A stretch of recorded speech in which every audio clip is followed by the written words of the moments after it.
Hello ಸ್ನೇಹಿತರೆ, ನೀವೀಗ ನೋಡ್ತಾ ಇದ್ದೀರಾ ಚಂಚಲ್ ಮೀಡಿಯಾ. ಇವತ್ತಿನ ವಿಡಿಯೋದಲ್ಲಿ ಗ್ಯಾಸ್ಟ್ರಿಕ್ ಸಮಸ್ಯೆಗಳಿಗೆ ಸರಳ ಮನೆಮದ್ದುಗಳನ್ನು ತಿಳಿಸಲಾಗುವುದು. ಹೊಟ್ಟೆ ಉರಿ, ಹೊಟ್ಟೆ ಬಿಗಿತ, ಎದೆ ಉರಿ, ನುಳಿತ ಇವೆಲ್ಲವೂ ಗ್ಯಾಸ್ಟ್ರಿಕ್ ಸಮಸ್ಯೆಯ ಸಾಮಾನ್ಯ ಲಕ್ಷಣಗಳು.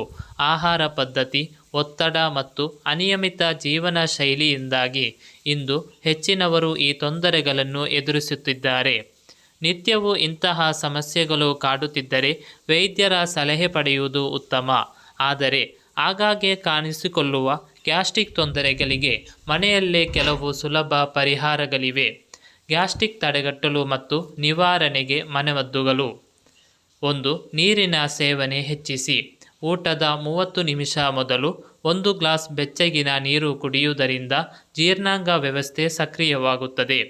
ರಾತ್ರಿ ಊಟದ ನಂತರ 1 ಲೋಟ ಬೆಚ್ಚಗಿನ ನೀರು ಕುಡಿದರೆ ಆಹಾರ ಚೆನ್ನಾಗಿ ಜೀರ್ಣವಾಗುತ್ತದೆ. ಊಟದ ಸಮಯದಲ್ಲಿ ನೀರನ್ನು ಕುಡಿಯಬಾರದು. ಊಟದ ನಂತರ ಅರ್ಧ ಗಂಟೆಯ ನಂತರ ನೀರು ಕುಡಿಯಬಹುದು. ಗಾಳಿ ನುಂಗುವುದನ್ನು ತಪ್ಪಿಸಿ.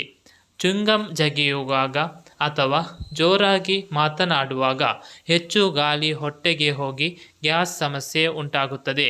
ನಿಧಾನವಾಗಿ ಆಹಾರವನ್ನು ಚೆನ್ನಾಗಿ ಅಗಿದು ತಿನ್ನುವುದರಿಂದ ಗ್ಯಾಸ್ ತೊಂದರೆ ಕಡಿಮೆಯಾಗುತ್ತದೆ. 3. ಗ್ಯಾಸ್ ಉಂಟುಮಾಡುವ ಆಹಾರಗಳನ್ನು ತಪ್ಪಿಸಿ. ಅವರೆಕಾಳು, ಬೇಳೆಕಾಳು, ಎಲೆಕೋಸು, ಮೂಲಂಗಿ, ಹಾಲು ಮತ್ತು ಹಾಲು ಉತ್ಪನ್ನಗಳು ಗ್ಯಾಸ್ ಹೆಚ್ಚಿಸಬಹುದು.